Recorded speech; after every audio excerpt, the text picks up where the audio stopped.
जब मैं जाड़ों में लाफ ओढ़ती हूँ तो पास की दीवारों पर उसकी परछाई हाथी की तरह झूमती हुई मालूम होती है और एकदम से मेरा दिमाग बीती हुई दुनिया के पर्दों में दौड़ने भागने लगता है। न जाने क्या कुछ याद आने लगता है। माफ कीजिएगा, मैं आपको खुद अपने लाफ का रोमान अंगेज जिक्र बताने नहीं जा रही हूँ। न लाफ से किसी किस्म का रोमान जुड़ा ही जा सकता है। मेरे ख्याल में कंबल कम आरामदेह सही, मगर उसकी परछाई इतनी भयानक नहीं होती जितनी जब लाफ की परछाई दीवार पर डगमगा रही हो। ये तब का जिक्र है जब मैं छोटी सी थी और दिन भर भाइयों और उनके दोस्तों के साथ मार कुटाई में गुजार दिया करती थी।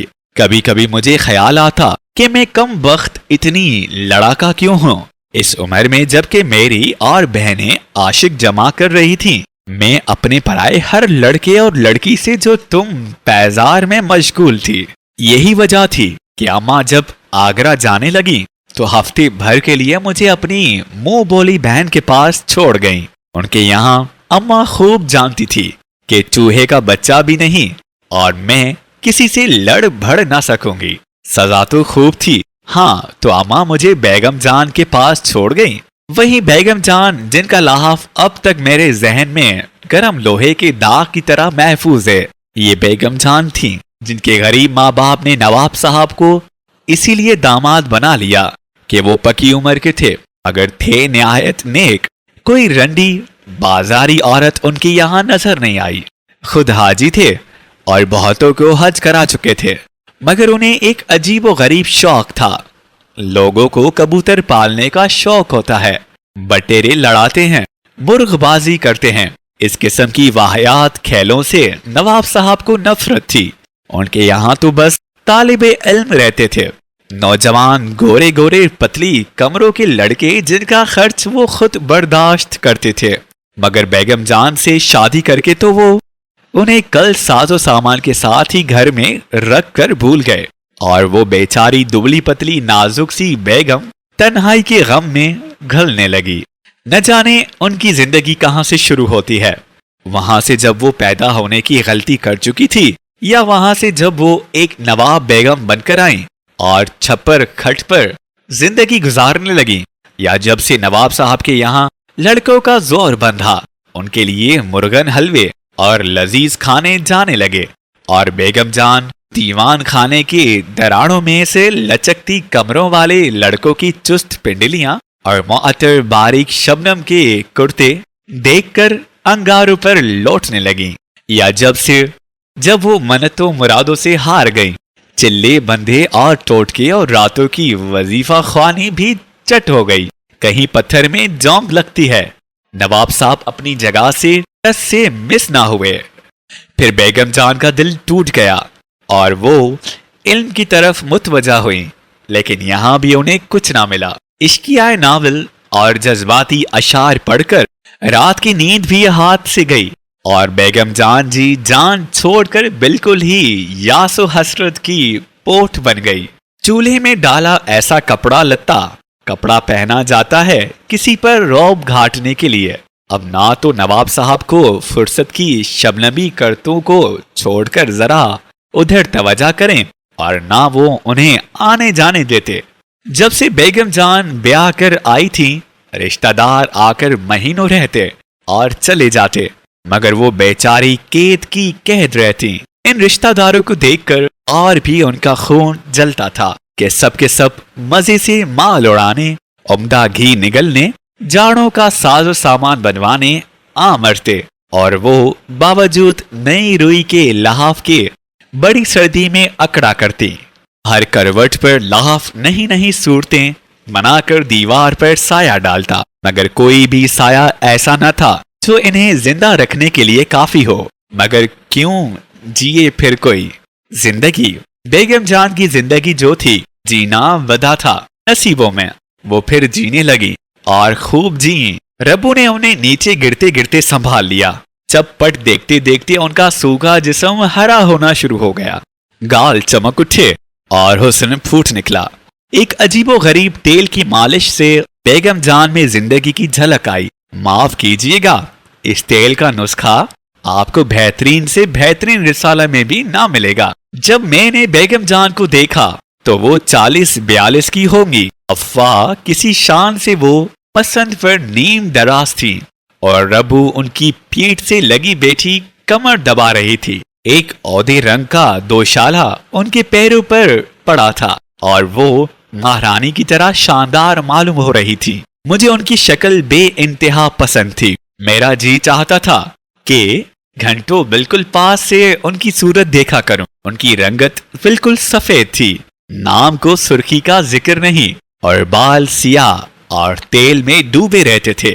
میں نے آج تک ان کی مانگ ہی بگڑی نہ دیکھی۔ مجال ہے جو ایک بال ادھر ادھر ہو جائے۔ ان کی آنکھیں کالی تھیں اور ابرو پر کے زائد بال علیحدہ کر دینے سے کمانے سی کھچی رہتی تھی۔ آنکھیں ذرا تنی ہوئی رہتی تھی، بھاری بھاری پھولے ہوئے پپوٹے، موٹی موٹی آنکھیں۔ سب سے زیادہ جو ان کے چہرے پر حیرت انگیز جاذب نظر چیز تھی وہ ان کے ہونٹ تھے۔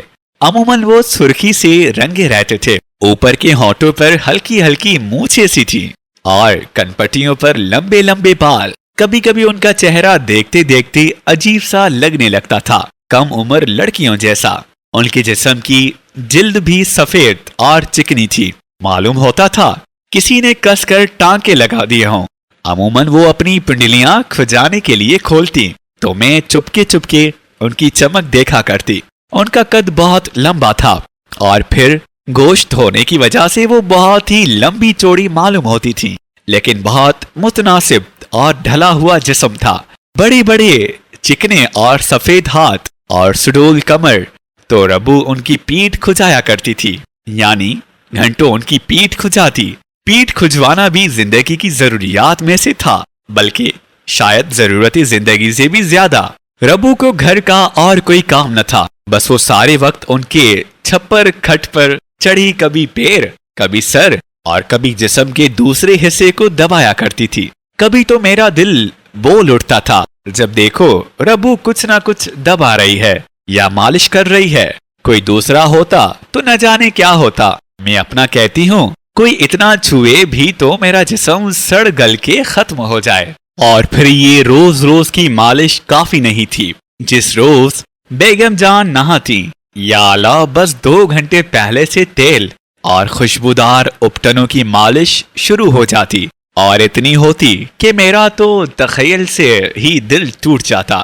کمرے کے دروازے بند کر کے انگوٹھیاں سلگتی اور چلتا مالش کا دور، اور عموماً صرف ربو ہی رہتی، باقی کی نوکرانیاں بڑبڑاتی، دروازے پر سے ہی ضرورت کی چیزیں دیتی جاتی۔ بات یہ بھی تھی کہ بیگم جان کو کھجلی کا مرض تھا۔ بیچاری کو ایسی کھجلی ہوتی تھی کہ ہزاروں تیل اور اپٹن ملے جاتے تھے، مگر کھجلی تھی کہ قائم۔ ڈاکٹر حکیم کہتے کچھ بھی نہیں، جسم صاف چٹ پڑا ہے۔ ہاں کوئی جلد کے اندر بیماری ہو تو خیر، نہیں بھئی یہ ڈاکٹر تو موئے ہیں پاگل۔ کوئی آپ کے دشمنوں کو مرض ہے، اللہ رکھے خون میں گرمی ہے، ربو مسکرا کر کہتی اور مہی مہی نظروں سے بیگم جان کو گھورتی۔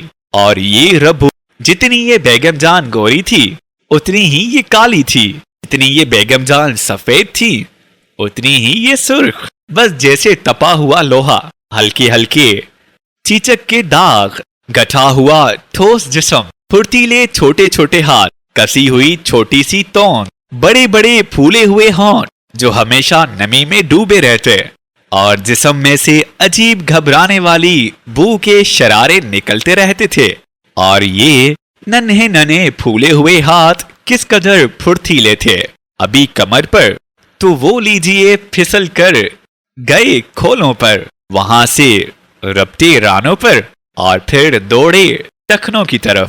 میں تو جب کبھی بیگم جان کے پاس بیٹھتی یہی دیکھتی کہ اب اس کے ہاتھ کہاں ہیں اور کیا کر رہے ہیں۔ پھرتیلے چھوٹے چھوٹے ہاتھ، کسی ہوئی چھوٹی سی توند، بڑے بڑے پھولے ہوئے ہونٹ جو ہمیشہ نمی میں ڈوبے رہتے، اور جسم میں عجیب گھبرانے والی بو کے شرارے نکلتے رہتے تھے، اور یہ نتھنے تھے پھولے ہوئے ہاتھ کس قدر پھرتیلے تھے، ابھی کمر پر تو وہ لیجئے پھسل کر گئے کولہوں پر، وہاں رپٹے رانوں پر، اور پھر दूर टखनों की तरफ। मैं तो जब भी बेगम जान के पास बैठती यही देखती कि अब उसके हाथ कहाँ हैं और क्या कर रहे हैं। गर्मी जाड़े बेगम जान हैदराबाद जाली कारगे के कुर्ते पहनती, गहरे रंग के पाजामे और सफेद झाग से कुर्ते, और पंखा भी चलता हो फिर भी वो हल्की दिलाई जरूर जिस्म पर ढके रहती थी।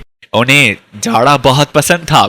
जाड़े में मुझे उनके यहाँ अच्छा मालूम होता। वो हिलती जुलती बहुत कम थी, कालीन पर लेटी हैं, पीठ खुज रही है, खुश्क मेवे चबा रही हैं और बस रबू से दूसरी सारी नौकरानियां खार खाती थी। चुड़ैल बेगम जान के साथ खाती, साथ उठती बैठती और माशाल्लाह साथ ही सोती थी। रबू और बेगम जान आम जलसों और मजमुओं के दिलचस्प गुफ्तगू का मौजू थी। जहां इन दिनों का जिक्र आया और कह के उठे, लोग न जाने क्या क्या चुटकुले गरीब पर उड़ाते, मगर वो दुनिया में किसी से मिलती ही ना थी।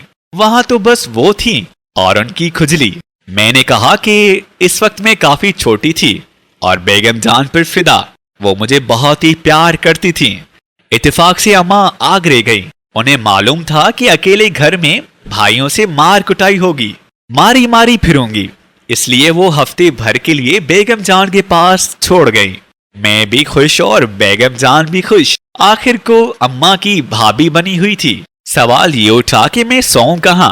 कुदरती तौर पर बेगम जान के कमरे में, लिहाजा मेरे लिए भी उनके छप्पड़ खट से लगाकर छोटी सी पलंगड़ी डाल दी गई।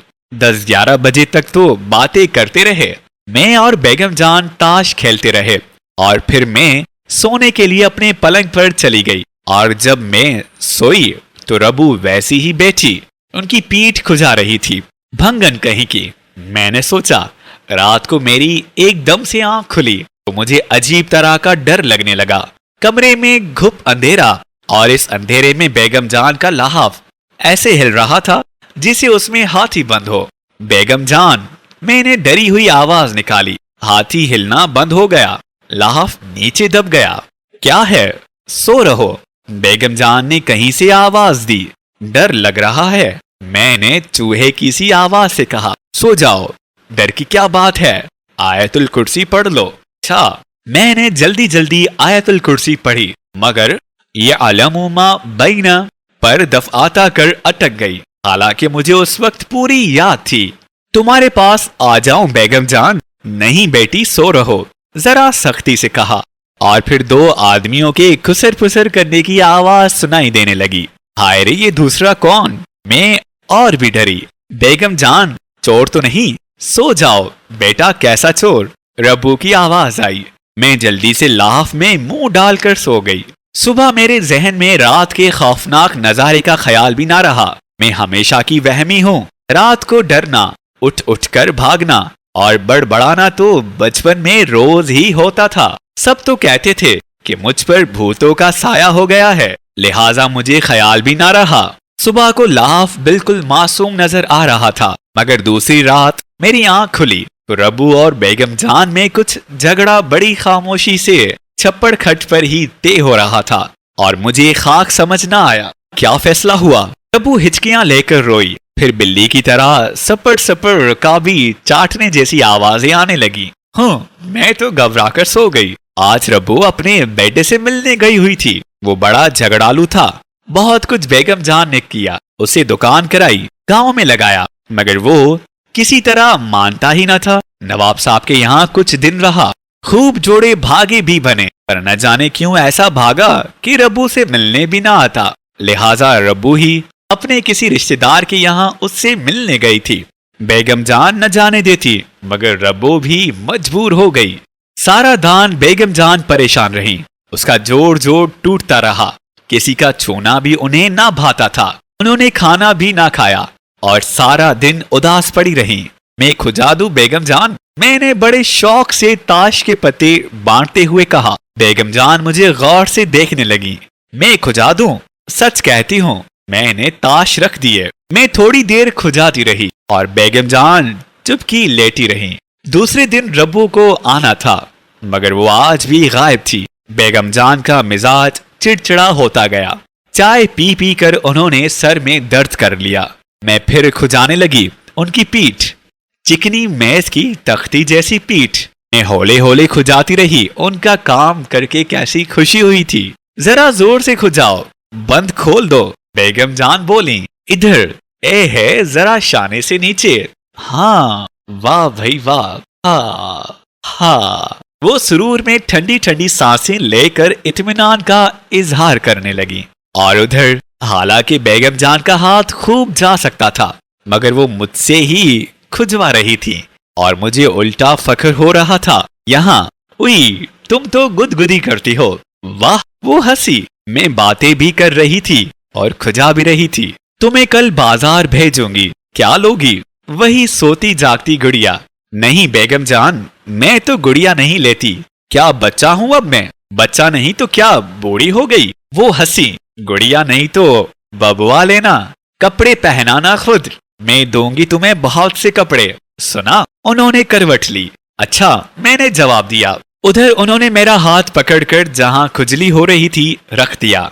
जहां उन्हें खुजली मालूम होती वहां मेरा हाथ रख देती और मैं बेख्याली में बबुए के ध्यान में डूबी मशीन की तरह खुजाती रही और वो मुतवातिर बातें करती रही। सुनो तो, तुम्हारी फराकें कम हो गई हैं, कल दर्जी को दे दूंगी कि नहीं सिलाए। तुम्हारी अम्मा कपड़े दे गई हैं, वो लाल कपड़े की नहीं बनवाऊंगी, चमारो जैसा है। मैं बकवास कर रही थी और मेरा हाथ न जाने कहां से कहां पहुंचा। बातों बातों में मुझे मालूम भी ना हुआ बेगम जान तो चत लेटी थी। अरे, मैंने जल्दी से हाथ खींच लिया। ओई लड़की, देखकर नहीं खुजाती, मेरी पसलियां नोचे डालती है। बेगम जान शरारत से मुस्कुराई और मैं झेप गई। इधर आकर मेरे पास लेट जा। उन्होंने मुझे बाजू पर सर रख कर लेटा दिया।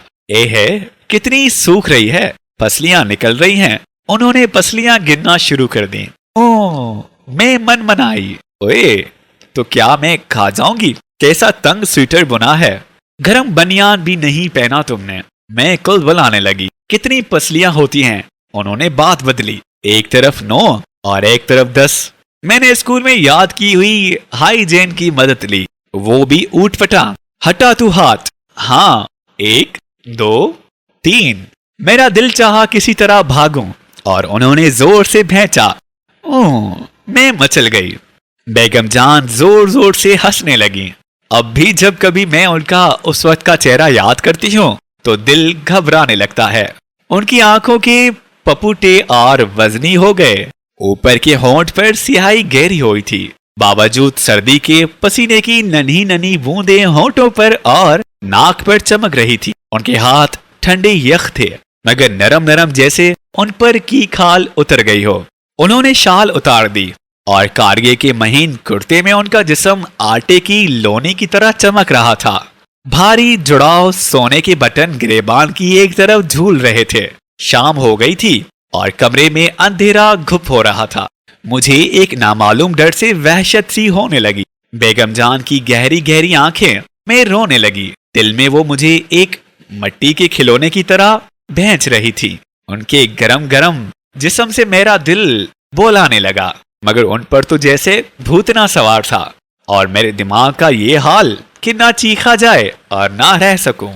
थोड़ी देर के बाद वो पुस्त होकर निढाल लेट गईं।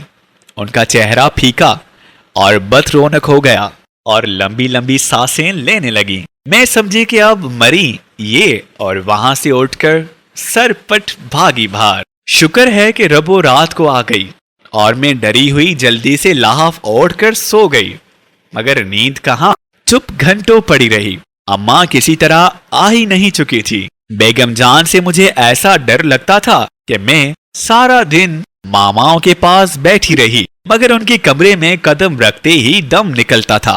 और कहती किससे और कहती ही क्या कि बेगम जान से डर लगता है। बेगम जान जो मेरे ऊपर जान छिड़कती थी, आज रब्बों में और बेगम जान में फिर अनबन हो गई। मेरी किस्मत की खराबी कहिए या कुछ और, मुझे उन दोनों की अनबन से डर लगा, क्योंकि फौरन ही बेगम जान को ख्याल आया कि मैं बाहर सर्दी में घूम रही हूँ और मरूंगी नमूनिये में। लड़की क्या मेरा सर मुंडवाएगी? जो कुछ हो गया तो और आफत आएगी। उन्होंने मुझे पास बिठा लिया। वो खुद मुंह हाथ सलवची में धो रही थी। चाय तपाई पर रखी थी। चाय तो बनाओ, एक प्याली मुझे भी देना। वो तौलिए से मुंह खुश्क करके बोली, जरा कपड़े बदल लूं। वो कपड़े बदलती रही और मैं चाय पीती रही। बेगम जान नाइन से पीठ मलवाते वक्त अगर मुझे किसी काम से बुलवाती तो मैं गर्दन मोड़े मोड़े जाती और वापस भाग आती। अब जो उन्होंने कपड़े बदले तो मेरा दिल उलटने लगा। मुंह मोड़े मैं चाय पीती रही।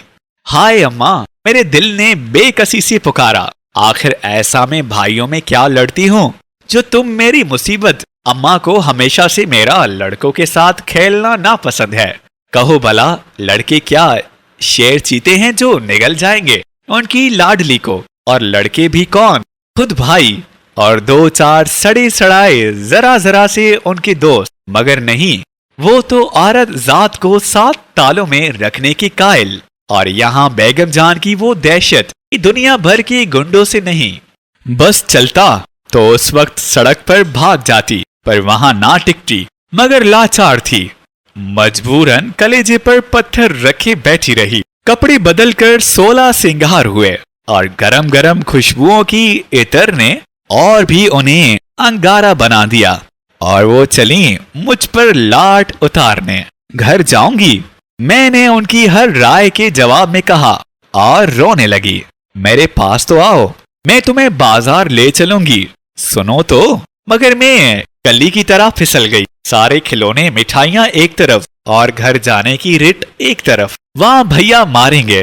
चुड़ैल, उन्होंने प्यार से मुझे थप्पड़ लगाया। पड़े मारे भैया, मैंने सोचा और रूठी अकड़ी बैठी रही। कच्ची अमियां खट्टी होती हैं बेगम जान, जली कट्टी रबों ने राय दी। और फिर उसके बाद बेगम जान को दौरा पड़ गया। सोने का हार जो वो थोड़ी देर पहले मुझे पहना रही थी टुकड़े टुकड़े हो गया।